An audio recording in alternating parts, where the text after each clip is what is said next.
Welcome everybody to a new Living Theosophy series. It is especially auspicious to start on White Lotus Day, although it is a little intimidating to be giving a talk next to HPB. I'm sure she could materialize a hand to slap me if I... But something that HPB, I think one interesting characteristic is that she was always relating to people with the ideals that Michelle just read, looking at people or relating to them from that point where one is not or should not be too bothered by what happens around. Not that she wasn't externally, as those who know HPB's life. Well, she was a strange case because of her occult training. But some people say even when she was in the fit of anger or a reaction, if you would ask her anything about theosophy, instantaneously she would be calm, as if nothing happened, and she would be talking, perfectly calm. And then she would relate to people not with this attitude that we cherish so much in our culture. We are always trying not to hurt people's egos, and we tend to be flattery and to make people feel well. And maybe that's okay, but what we are actually doing is preserving the aspect of ourselves which is keeping us in a prison. Not that we should be unkind to each other, but that aspect that is constantly defensive is the aspect that, as I said, keep us in a prison. So she would never take care of that aspect of a person, and she would just say what she had to say without thinking, or will this person be hurt or not, as long as what she said was true. So it is interesting to see how to live with the ideals that many traditions present is not very easy, especially when we live in a society where we are expected to do things, to relate to things. I remember Radha Burnier, the international president of the Theosophical Society, she said once that she was in a meeting, and then when the lectures were over, she went and sat by herself on a bench, watching nature. They were in a very nice place, and somebody came and said, what's wrong with you? Are you sad that you are here by yourself, or you are not talking to people? So we have these ideas that we should be constantly in activity, constantly relating, and there is no room for just silence, contemplation. So as we are going to see during this series, we are going to explore the spiritual path. Many of these things we will actually face these difficulties, and each person chooses how to face them and how to address the problem. Some people, they just don't care if others think that he or she is introvert or whatever they think. Some other people externally, they are very relate to everybody, but internally they have the ability to stay more quiet. And there are different approaches, but basically trying to, I remember Jiddu Krishnamurti saying that if we are well adapted to a society that is spiritually sick, then that means that we are sick. So, all these things are just to make us think. We cannot take any of these things to go to an extreme. But, it's to bring some thought on things that we take for granted, or that we may not pause to examine. So today we are going to start with a subject that is very central to theosophy in many aspects. And it was brought to the memory or brought again to the memory of the Western culture by Blavatsky. The idea of what she called Mahatmas, or masters of the wisdom, or adepts. In the East, there was always this concept of, in Hinduism, for example, the rishis, these enlightened people, heroes, not necessarily gods, but saints in the sense of having attained absolute wisdom, or absolute from a human point of view. These rishis would stay in touch with humanity, although they may have died many years ago. They stay in touch with humanity, and sometimes they bring teachings. A yogi or a teacher would say, this rishi came to me either in a dream, or some would say he just materialized and gave me some teachings. In Tibetan Buddhism, they also have this idea of either bodhisattvas or some great teachers that also they would say, these teachings were given to me by Padmasambhava or whoever was a great teacher in the past, and that person either came in a dream or materialized there. Some teachings are said to have been given by the Buddha, not the physical Buddha, but the inner Buddha. The Buddha had died, and yet the Buddha was still giving teachings on the inner plane. So all this is part of the tradition in the East, but not so much in the West. We have the idea that if you are a Christian, that Jesus is somewhere up there, that you can pray to him. There is a sense of relationship, but for the most part, people who say Jesus came and they would be looked at as people who are not necessarily in all their senses. Of course, Mary, I was going to mention, Mary seems to communicate more with people. There are many, or a number of people that say that Mary came. Of course, it is always difficult with the knowledge of theosophy, we know that there are more planes or dimensions, that there are entities on the inner dimensions, and that if the person has a certain sensitivity, entities can appear to that person. Now, these entities may be Mother Mary or may not be at all and just impersonate. So it's a very complex subject. But the main idea is not so much that they can appear to a person, but the idea that they stay, these rishis, these bodhisattvas, they stay in touch with humanity and keep an eye on humanity to help with spiritual teachings.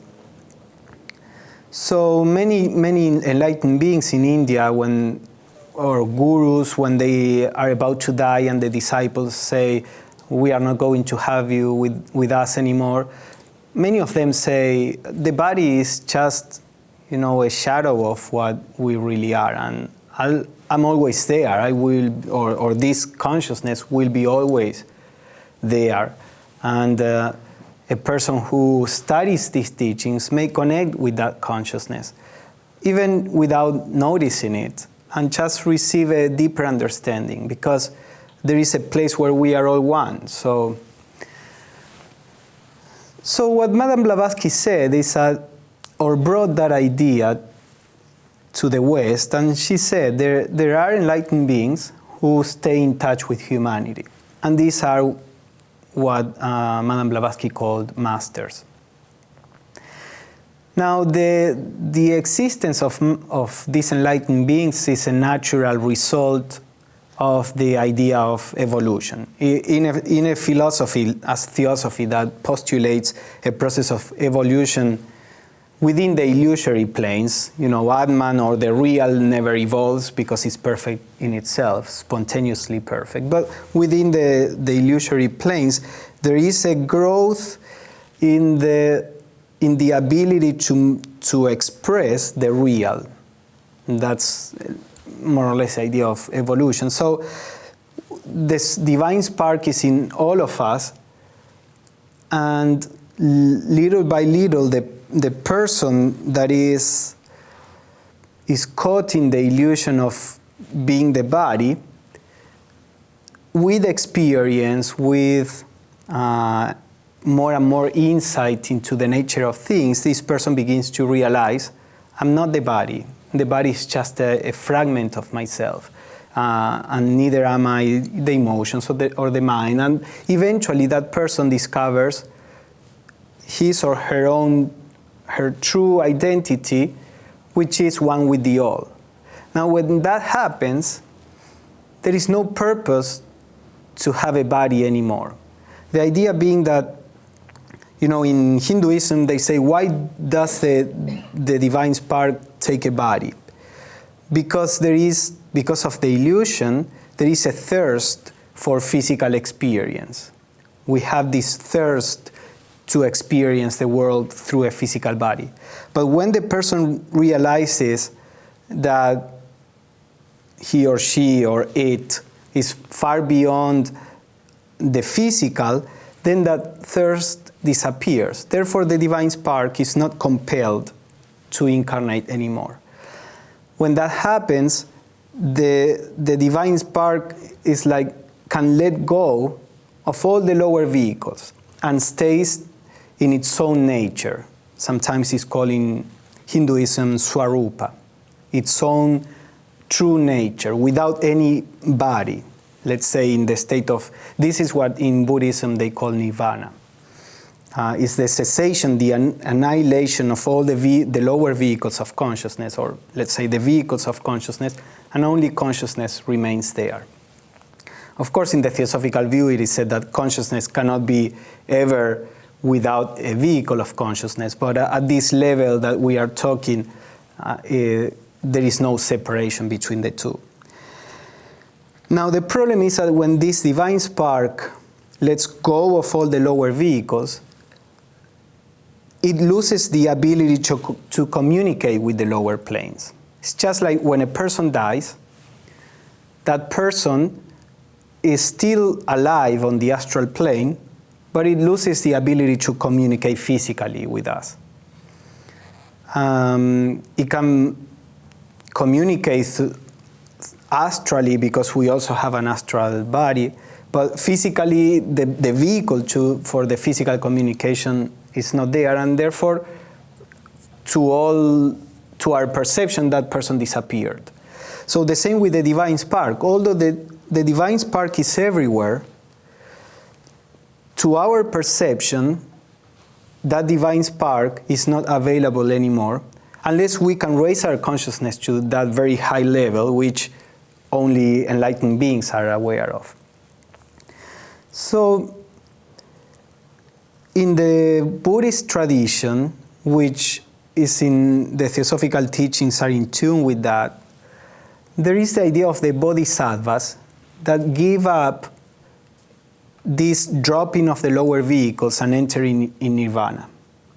And they do it because they choose to retain bodies so that they can still help people in the world, so that they can still be in touch with people in the world.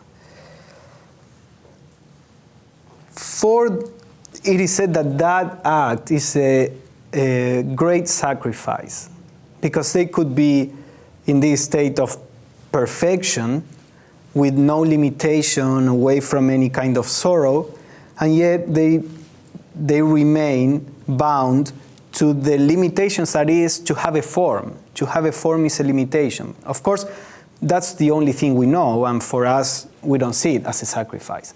But for the person that knows the truth, that experiences the truth, to have a form in itself is suffering. That's why the Buddha said the incarnated life, the limited life, is dukkha, is suffering. So they make a great sacrifice to help us. In a way, we could say, it's like you have a job to do, you do it to the best of your ability, you finish, and now you can go on vacations, and then you say, yeah, I'm really tired, but I'll stay and I'll help others to finish also. And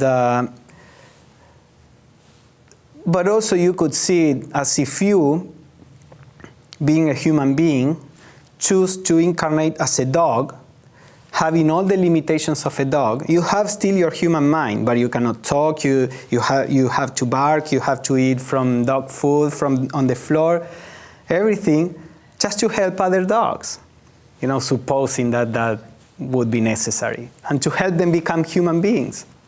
So imagine, because I put this example because Blavatsky said the difference between an enlightened being and a human being is similar to the difference between a human being and an animal, because they step into a different kingdom of nature. So they make a huge sacrifice. And that's the idea of the bodhisattvas, and it's the idea of the masters. So in the Theosophical view, the masters of wisdom, they retain a physical body. They are subject to be born like any human being, and they are bound to die in that physical body like any human being.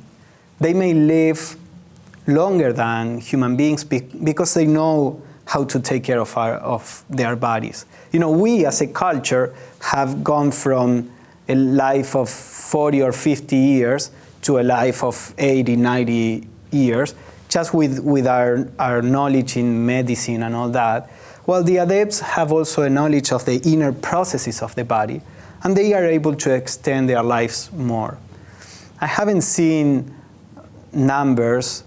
In the Key to Theosophy, the questionnaire, that was HPB, but the questionnaire asked the theosophist that was answering, I heard that they live 1,000 years, and Blavatsky said, no, that's an exaggeration. They don't even live half of it.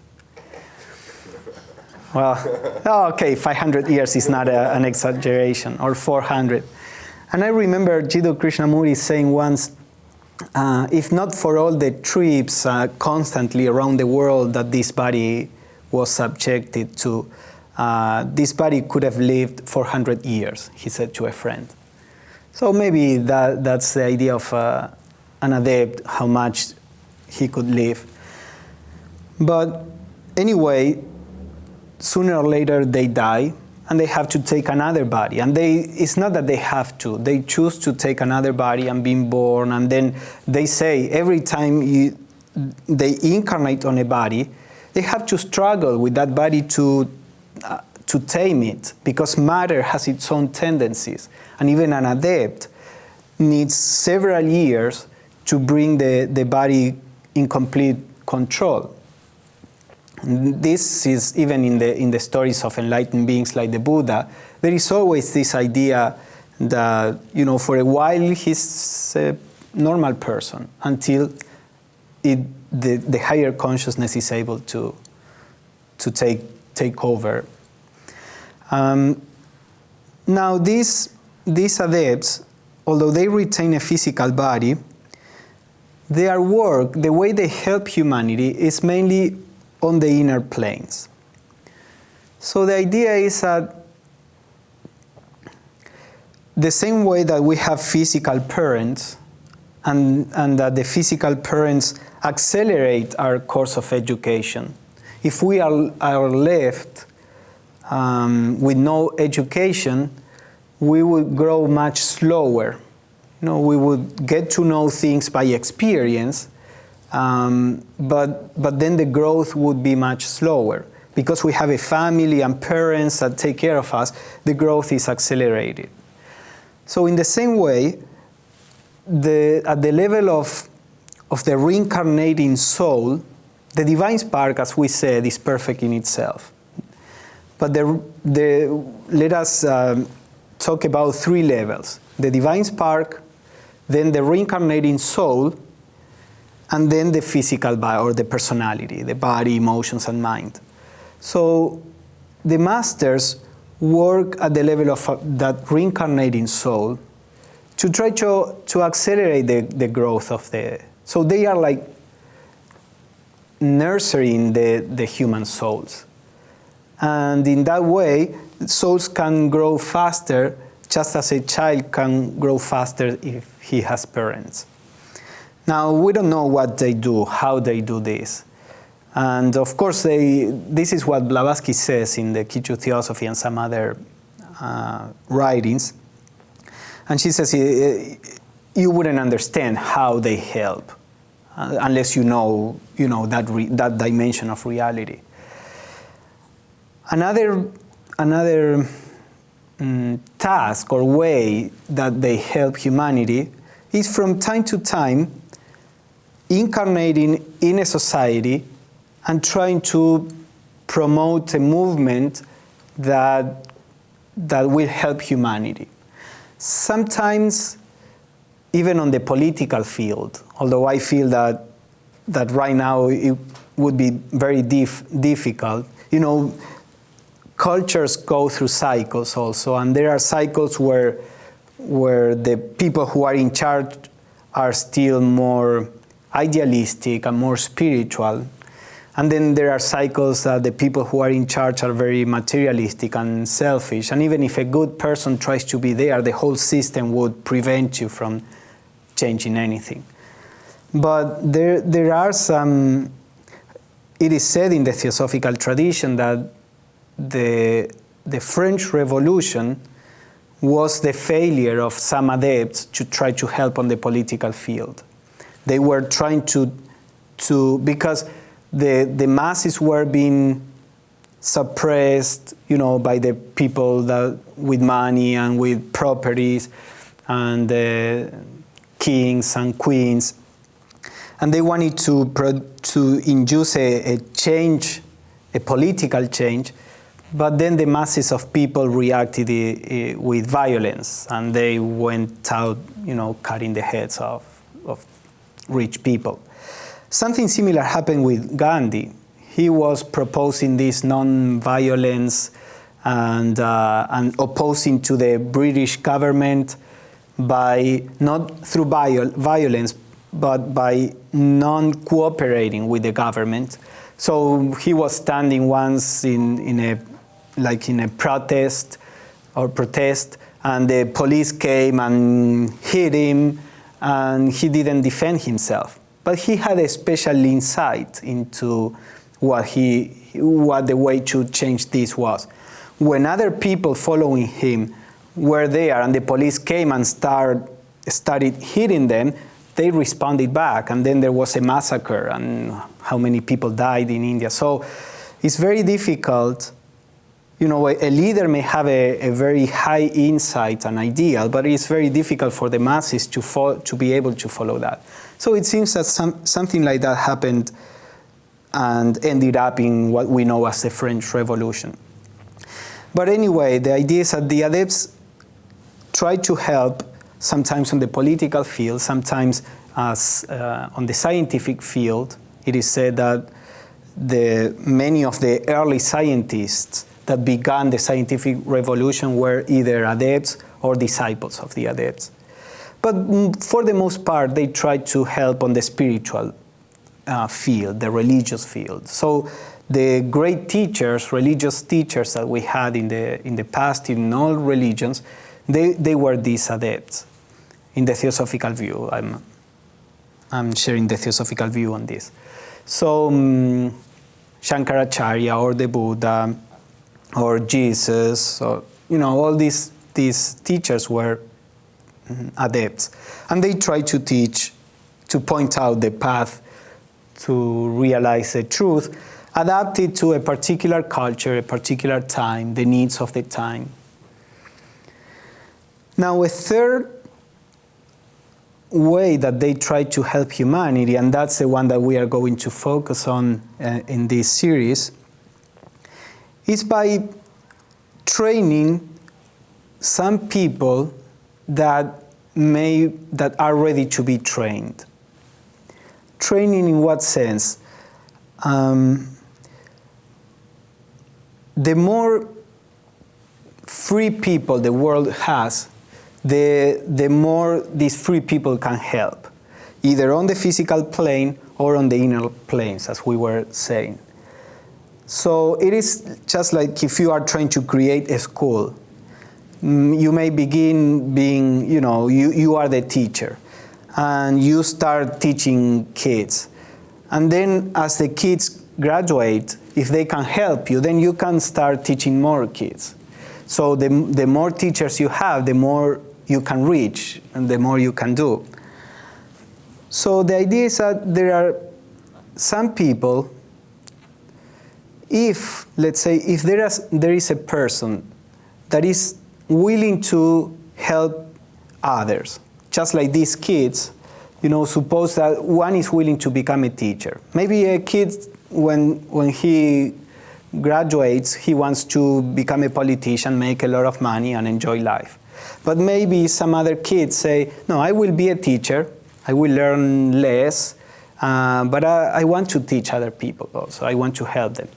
So then maybe if you are the teacher, you will pay a particular attention to this kid and try to train it so that he becomes a teacher, as fast as it is possible, so that he can help you. Not that you are not going to pay attention to the rest, but to this one you will train more specially, pay a more special attention so that he can fulfill that role. So it is said that in humanity, when there are people who have this compassion and are willing to help others, and when they come to a point where they are teachable, some of these adepts may get in touch with this person. Now, the idea of being teachable is very important because, if you have kids in 3rd grade, and suppose you have now more teachers, and then you are managing the school. Now you know much more than these teachers that are all young teachers, but you are needed to manage the school. Now when you see that some kids, are able to become teachers, you may put some time aside to go and teach this particular kid. But you wouldn't do that with kids that are still too young. You let the younger teachers to teach the kids that are too young. It's just like a professor in the university wouldn't go and teach the primary school. Not because they don't deserve it or they are less human beings than the people in college, just because of a question of just how things work. If you are going to spend that time, a kid wouldn't profit from all your knowledge more than from a regular teacher. So he would teach only those young men or women that are ready to learn more. So that's the idea with the masters. When a person gets to a point that is particularly teachable, that has already learned everything that can be learned through books, through a normal living, through relationships, through personal experience of life, with an earnestness to do the right thing. So when the person went through all that, then if that person is has this willingness to help humanity, a master may begin to help the person. To help the person how? Grow faster. What does it mean? It means that the person will have to face the challenges of life in a more concentrated way. Because when we say the masters are helping a person, we may tend to think, oh, then the masters are going to bestow something on these people and they are going to be happier and wealthier. And well, it's actually the opposite. Because the training is about learning who you really are. And our problems are because we cling to what we are not. So what typically this involves is that you want to grab there, and there is a stick that hits you in the hand. And you say, oh, you want to grab there, and the hit hits you in the hand. And if you want to grab it again, it will hit you in the head. So that you begin to understand where you have to look, or towards what direction you have to look, and stop wasting time in trying to cling to things that are not real. So with this, and we are going to explore all this during this series, but with this comes the idea of the occult path. Occult in the sense of, it means hidden. This path that is not very obvious. You know, there is an obvious religious path. The person goes to Mass if it is a Christian and tries to be a good person, you know, but there is another path that has to do not so much with what you do outside, but with how you live from the inside, the outside life. So we are going to explore this. But the occult path is like an accelerated course of learning, so that the person, instead of taking, I don't know, 100 lives to get to discover the truth, it will do it in 20 lives, which means that you will have to go through the experience of 100 or 200 lives in 20. So those lives are usually more intense in the experiences. And you can see in many mystics why many mystics talk about the idea of suffering. That as soon as, with Jesus bearing the cross, or in other traditions also the idea that life becomes more difficult from a certain point of view. It is because, as I was saying, we need to learn, we need to go through the same that every person will do, but then we need to do it faster. Why faster? Because you want to win a race? Well, if that is your mentality, you are going to fail, because as soon as, if a person goes to this path with the idea of winning something for himself, the first lesson is that there is nothing to win for yourself. Because yourself, what you think that you are yourself, is not you. Now, when you let go of that yourself, you discover that you are the whole. But you can discover that only when you can let go of yourself, or your idea of what yourself are. So if you go with this idea that you are going to get anything, when the actual lessons come, which go in the other direction, you will drop it. Why would I do this? No, I wanted an easy life. Why would I do this?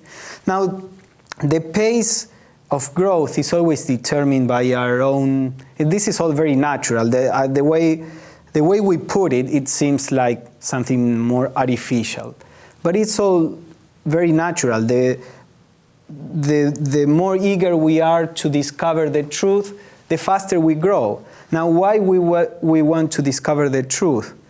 Because we know, because what is unreal doesn't satisfy us anymore. If what is unreal still satisfies me, I need to still live in the unreal until I get enough from the unreal, and then I say, I don't want this anymore. I know that this is not real, so what is there? When we say what is there, then the order that is in life begins to bring you the means to discover what is there. So all this happens, and although there are laws that begin to produce these effects, they are very natural. And we are the ones that dictate the pace at which we can go. We are going to, as I said, to explore all this because there are several details. I'm just trying to give an overview. But the idea is that when the person enters on this path, the masters begin to pay attention to that person. As Mother Teresa of Calcutta, she said, it is said that God never gives you a burden that weighs more than you can carry. And she said, I wish God wouldn't trust me so much. And it's exactly that. The more attention the master pays on you, well, the more you have to face. So I'm making, putting some emphasis on this aspect, because there is, especially in the New Age, the idea that you are chosen by the master, you have a privileged life, now everything is harmony and love and peace, and you have money and you don't need anything, and every desire that you have will be fulfilled, because in the Theosophical view, maybe that's true, but I'm talking from the Theosophical point of view, it's the opposite. Now, along with this, of course, there is a growth into reality brings a very deep sense of being alive, deeper than we had before. I don't know how to put it in words, but it is even, I think I used this example in one talk before, but it's just like when you are a teenager, you live with your parents and life is very easy. We don't realize it when we are teenagers, but we don't have to take care of not even of ourselves, of kids, of houses, of paying, the bills. But there is a point where that life is too much confined. That person needs to break away from the home and begin to expand his or her field of activities. That will make life harder in the sense that he will now have to work and to get money and to take care of a family. But at the same time, an adult, a sane adult, has a deeper sense of being alive or accomplishment or being or life having a value than the teenager that is for the most part trying to be amused and deal with school as best as possible. So there is a natural thirst for expansion, even if that brings more challenges. So the same with the spiritual growth. Even if life becomes harder from a certain point of view, it also brings this sense of expansion, which you can feel during the periods of rest. When you are in the midst of a storm, you cannot feel any of that. But when the storm is over, then just as nature that is vitalized by storms that will take away half-dead branches, and then the tree has much more vitality and is green, and you can almost feel that is flowing or producing vitality. In the same way, crisis produce that, force us to get rid of things that were dead weight, and then when that passes, there is this sense of vitality or this sense of more being grounded. I don't know how to explain it, but so it's not all bad at all. But I want to put that aspect clear, because in our culture we tend to see the other opposite. Annie Besant and Leadbeater, they used to talk more about the positive aspect. Blavatsky used to talk far more about the negative aspect. I read once that Blavatsky was talking about discipleship to a couple of theosophists on a train. I think it was on a train. I don't remember the anecdote very well, but the idea is either the masters dropped a letter or told Blavatsky psychically or something, scolding her because she was making these people be very afraid of the occult path, and so say, okay, slow down, that you are scaring people. But at the same time, it's true. If you read the mystics, you will see every mystic complains and say, why? What am I so much of a sinner that I have to bear with so much? They all seem to be overwhelmed at times in an unfair way. If you read, I don't know, any mystic, but Toller, for example, he was a disciple of Eckhart, of Meister Eckhart. Toller, John Toller. He used to, because this idea of suffering as a purifier, he used to torture himself, very harshly. And at some point he had like a piece of wood, and he had some long nails through, and he would put those nails piercing through his body and go like this. And then one day he fainted because he lost a lot of blood. So when he was recovering on the bed, Jesus appeared and said, okay, I'm happy with all your sacrifice, but you don't need to do it anymore. Stop that. And then he says, after that, and then he had some dreams. I think it was Toller. I may be mixing this part with another mystic, but I think it was him. Had some dreams where he was taught. Yeah, it was Toller. He was taught by like a college, he said, on the inner planes. Probably a master contacted him. And now he says, but after that, I started really suffering. Because before, and he said, I was really surprised because I was proud that I could bear with anything, that I was self-afflicting, my body, and I could bear with anything. But this kind of suffering is unbearable, he said, because it's not being produced by me. When we produce our suffering, we still feel that we are in control. And he said, I knew that even when I fainted, I could remove, or once I fainted, I could stop doing this. But now it's not under my control. And that's what scares our ego, that we are not in control. So it is interesting to see how he said, all the suffering that I, put on myself didn't really prepare me to face this. And so there, the idea is with more earnest people who are closer to, get done with this period of illusion, they will have harder challenges. And other people will have challenges at the level of what they can manage.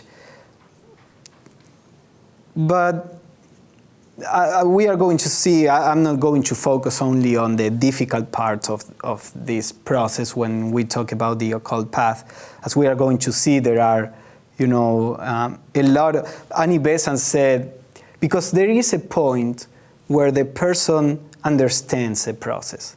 And Annie Besant said, looking back into my life, and she had a lot of suffering also, since even before getting to the TS, she lost her 2 children.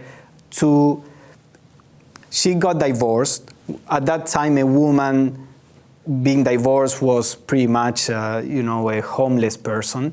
So she lost to her husband, her son, but could retain the girl. Now then, when she was fighting for promoting some methods of birth control among poor people, because she said, these poor people, they keep having more and more kids, and they don't have how to, money to feed them, and then they are all miserable. So she wanted to promote birth control among them, and the church and the state, they said that was obscenity, and she said she had a trial, and then they said, if you continue with this, you will lose your daughter, because we will consider you immoral to raise a daughter. And she said, my daughter is my daughter, but the daughters of all these poor people are also daughters. So she took the risk and she kept going for that, and she actually lost her daughter, and they took her away from her. And then later in life, she also had a lot of trials. But she said, when I look back, the only moments that were really relevant, important in my life, were the difficult moments. They produced something. The moments where things were okay were resting moments. And it's okay, we need to rest. But I could take away the resting moments, and I would never take away the difficult moments, she said. And that is said to be always the realization of any person at a certain point. At a certain point, a person realizes how the difficulties were really blessings.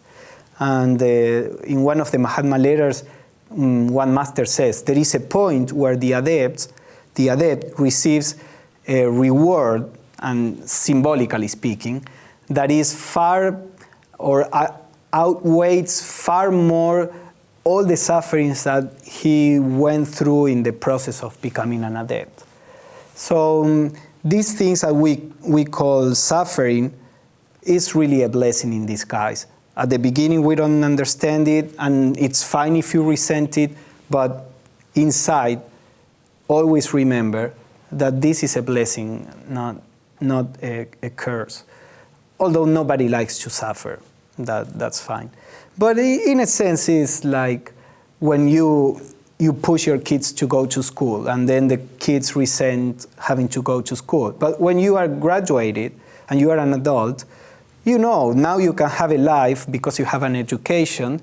And if your mom had said, oh, okay, poor thing, he doesn't like school, let him enjoy life and play with his friends, then he would be homeless or having to take a really hard job because he wasn't put or forced to do things that he didn't want to do. But later he realizes, yeah, of course, this was necessary, and now I'm able to do this because of that. So in a similar way, the difficulties, are things that are necessary to go through so that we can discover who we really are. So it's like if you are climbing a mountain, suppose there is smog. There is a city with a lot of smog. People are dying, they are poisoned by the smog. And there is a mountain, and somebody tells you, at the top of the mountain, the air is pure. There is a community of people who are very nice, live a very beautiful life, while down there they are all killing each other because the city is in a state of chaos. So you start climbing the mountain, and climbing is really hard. And then you are at night with cold, and you want to rest, but the more you rest, the more you delay getting to the summit. And then you just keep going until you pass through the smoke, and then you can enjoy this pure life. And you say, oh yeah, it was really hard to climb the mountain, but it was well worth it. So the more you realize that you live, that there is a better way of life, the more strength you have to climb. So the idea with the spiritual life is that more and more we realize that there is something better, that is different. And that gives us the strength to advance. We don't have to feel guilty because of our pace. That comparison is absolutely out of the question. We have to go on our own pace.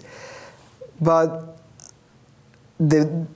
if we are earnest, we will discover progressively more and more that there is something worth making the effort.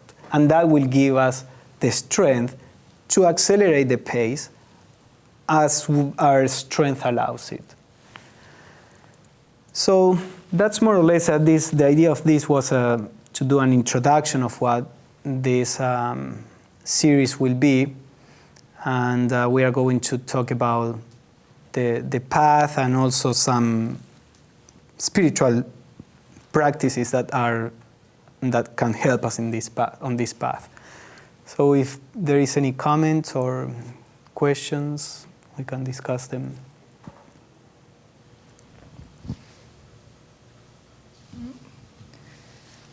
David sent out that article, Divine... Mm-hmm. David Bruce, the secretary, the National Secretary, sent it out. Do you want to read it? Yeah, if you want to read it. Yeah. The Divine Witness by H.P. Blavatsky. You cannot invoke this divine witness, the higher self, with impunity. And once that you have put yourselves under its tutelage, you have asked the radiant light to shine and search through all the dark corners of your being.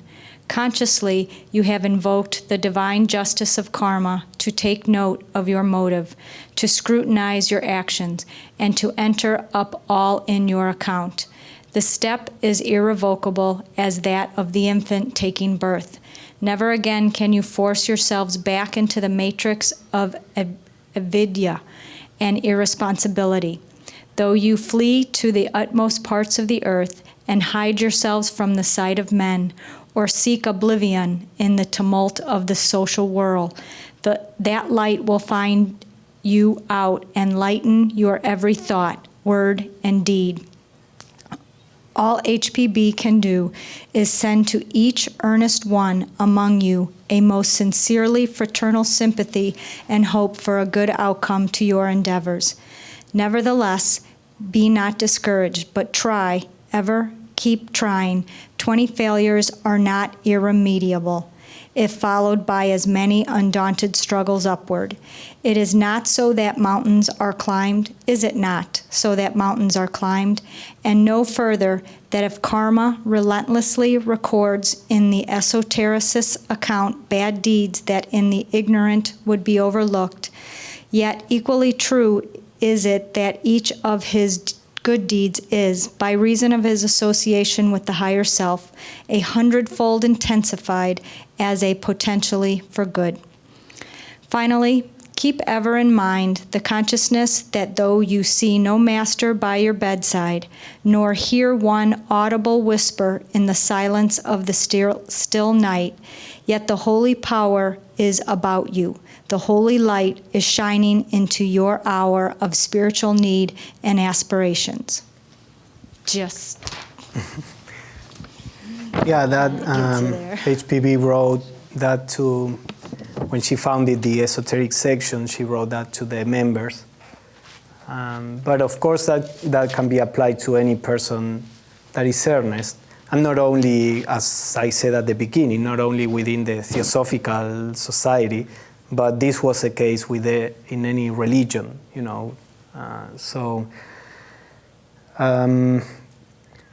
We are going to see all that. I remember in one dialogue, Nisargadatta Maharaj, who was a jnani in India, he was a contemporary sage, and he said, when you start getting in touch with, with the real in you, things may change, the ceiling may fall on you, but if you keep trying, then the sun, will shine or something like that. So this, if you pay attention, this is said in all traditions. I remember when I was young and I was in church that they would say that, as soon as you say, okay, I want to work on this particular flaw, that they would say Satan will hear that and will come on your way and put temptations so that you don't do it, that you don't succeed. Well, from a theosophical point of view, I wouldn't say that is Satan. On the contrary, that person is helping you, or that whoever that is, or the law of karma is helping you, because that's the only way we can overcome something. How can we overcome anything but by facing it? So this is in all traditions, the idea of this process.